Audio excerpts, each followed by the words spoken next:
In the grim year of 1942, America plunged into its darkest war. Sabotage crippled vital war efforts, ports burned, and fear spread like wildfire, threatening the very foundations of national security. U.S. naval intelligence was at its wits' end. Traditional methods failed against an invisible enemy infiltrating critical supply lines. Desperate times called for truly desperate, unthinkable measures to protect the nation. Whispers emerged from the shadows, a name rarely spoken, Elias Volkov. Not just a criminal, but a legend, a shadow king, whose dominion over the underworld rivaled any government. Elias Volkov a Euro, intelligent, ruthless, and utterly untouchable. They said he controlled the very currents of information flowing through the city's underbelly, an unseen hand guiding fate itself. His power wasn't brute force, it was influence. A network of whispers, favors, and unspoken debts that bound dock workers, smugglers, and even officials to his will. A true shadow empire. Admiral Thorne knew it was blasphemy, but the war demanded survival. He initiated contact through clandestine channels, preparing to meet the very devil he swore to eradicate. A response arrived swiftly, an invitation to a location known only to Volkov's most trusted. It felt less like a meeting and more like a summons to an audience with a hidden monarch. Thorne, accompanied by loyal but unnerved escorts, entered the heart of Volkov's territory, an opulent, forgotten mansion deep within the city's labyrinthine industrial district. Inside, silence reigned. Thorne and his men waited in a richly furnished, yet unnervingly still reception hall, its grandeur masking a palpable tension. Every shadow seemed to watch them. Volkov appeared as if from the very air, moving with a silent grace that belied his power. No fanfare, no entourage, just a profound, unsettling presence filling the room. Volkov spoke, his voice a low, melodic rumble outlining his terms. Not money, not power, but something far more intangible. Absolute immunity and a promise of future unspoken favors. Thorne, bound by duty, swallowed his pride and made the deal. He shook Volkov's hand. A silent pact sealed not just with words, but with the desperate needs of a nation at war. The handshake symbolized initiation of Operation Underworld. Volkov was to leverage his unparalleled network to secure American ports and funnel vital intelligence to the Navy. Volkov wasted no time. With a series of subtle gestures and cryptic messages, his unseen legion stirred. Orders rippled through the city's hidden veins, reaching every dock, every alley. Almost immediately, the sabotage stopped. The impossible happened. Ships sailed undisturbed, supplies flowed freely, and the invisible enemy seemed to vanish overnight, baffling official channels.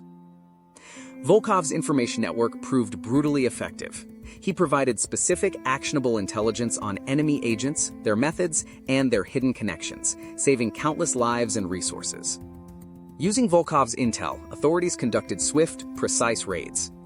Enemy saboteurs and spies, once phantom-like, were apprehended in droves, dismantling sophisticated networks faster than imagined. While casualties plummeted, a growing unease spread among officials. They lauded the success, yet the source of such potent, almost omniscient intelligence remained deeply troubling. Volkov's influence, far from diminishing, seemed to deepen with each successful mission. His name, once feared, now carried a strange, almost revered weight in certain circles. The unspoken favors began. Subtle advantages in the city's hidden marketplaces, quiet disappearances of minor adversaries, small concessions that slowly built Volkov's empire further. Every saved ship, every captured spy, came with an invisible cost, a tightening of Volkov's invisible threads around the city. The line between hero and villain blurred irrevocably. Admiral Thorne carried the weight of this moral compromise. He knew the deal was necessary, but the haunting price of national security often included deals with unsavory powers. The alliance continued, a strange tacit understanding forged between a uniformed symbol of state and the very embodiment of its hidden underbelly. A necessary evil, they told themselves. Years passed. The war was won, in part due to the quiet, dark bargain struck in 1942. The Navy never officially acknowledged its debt, the story confined to hushed whispers. As the war faded, so did the immediate need for Volkov's unique services. The government covertly severed ties, hoping to bury the uncomfortable truth of their wartime alliance. Yet, Volkov knew. He understood the nature of power, and that true debts, once made, were rarely truly severed. Some obligations stretched beyond formal agreements. Admiral Thorne, retired and aged, never forgot the deal. It lingered, a shadow on his conscience, a secret he carried to his grave, a testament to wartime exigencies. The story became an urban legend, a dark folktale exchanged in hushed tones, the government's pact with the ultimate underworld power, Elias Volkov, the Shadow King. Even today, in the darkest corners of New York's history, the echo of that desperate bargain reverberates, a reminder of the extraordinary lengths taken for survival. In an era where global threats constantly loom, one wonders, are such desperate pacts ever truly concluded, or do they simply lay dormant, awaiting another opportune moment? Back in 1942, the immediate threat was unmistakable. Axis U-boats were sinking merchant ships off America's coast, disrupting vital supply convoys to Europe. Beyond the sea, intelligence reports piled up. Dockyard explosions, fires in critical factories, and whispers of enemy agents operating freely within American cities. Admiral Thorne, newly assigned to combat coastal sabotage, found himself facing an enemy more elusive than any at sea, one that melted into the heart of his own cities. Military intelligence struggled to identify the orchestrator behind these attacks. Evidence pointed to a central, omnipresent force, but one with no visible face or formal organization. That's when an old, seasoned FBI agent, after years in the shadows, dared to utter a name that chilled even the military brass: Volkov and his unseen empire. Volkov was more than a gang leader. He was the city's dark monarch, wielding influence like a subtle magic, bending allegiances with whispers and unseen promises, not threats. The mere suggestion of approaching Volkov was met with outrage. Collaborating with a known criminal, let alone this Shadow King, was anathema to military ethics. But the casualty reports continued. Each sinking ship, every burning warehouse, chipped away at the moral high ground. The war would not wait for ethical purity. Finally, a super-secret directive came down from the highest echelons. Explore all options. Preserve national assets at any cost. Reluctantly, Thorne was given the green light. The Navy initiated contact through a compromised shipping magnate, a man already deep in Volkov's debt, who reluctantly became the unwilling bridge between two worlds. Volkov's reply was characteristic. Terse, direct, and entirely on his own terms. He would meet, but only on neutral ground, a place of his choosing, at a time of his choosing. Admiral Thorne learned the true scale of Volkov's power. His network wasn't just physical. It was an intricate web of favors, information, and almost magical loyalty spanning the entire eastern seaboard. Volkov's terms for absolute cooperation were simple but profound. Immunity for his past, present, and future enterprises, and a promise that the government would look the other way. Thorne understood. It wasn't just a political agreement. It was a surrender of moral authority, a pact that would forever bind the government to the Shadow King's will. No grand ceremony, just a silent nod, a single firm handshake, acknowledging the horrifying necessity. The deal was struck, not with ink, but with desperation and unspoken consequences. Within hours, the city shifted. Sabotage attempts at the docks ceased abruptly. Guards reported strange, unseen presences deterring potential threats. The underworld was at work.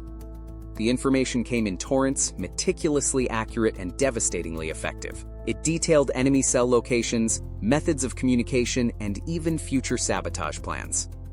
FBI and naval intelligence moved swiftly, systematically dismantling the enemy's coastal network. The speed and precision were unprecedented, bewildering both allies and adversaries alike. Admiral Thorne watched, a grim satisfaction battling intense personal torment. Lives were saved, the war effort secured, but at what cost to his soul, to the nation's integrity? Volkov simply continued his subtle work, never questioning, never demanding overt recognition. He played a deeper game, gathering favors, building a quiet, unassailable empire. With the eastern seaboard secured, Allied efforts could now focus on the European and Pacific fronts. The tide of war slowly began to turn, one silent victory at a time. Millions cheered the eventual victory, unaware of the grim Faustian bargain that played a crucial, hidden role in their salvation. Some secrets are best left buried.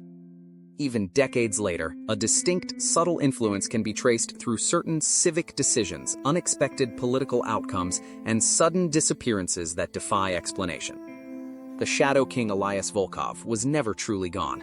His influence, though unseen, became woven into the very fabric of the city he once saved and subtly reshaped. He became the city's unseen architect of fate, guiding its fortunes from the shadows, forever pulling strings from a throne no one could ever truly identify. Was it a necessary evil, a regrettable but crucial step to victory, or a profound corruption that permanently tainted the nation's soul, leaving an eternal dark mark? What cannot be denied is the power Volkov wielded, a power so profound, so effective, that even a nation at war chose to overlook its moral implications for survival.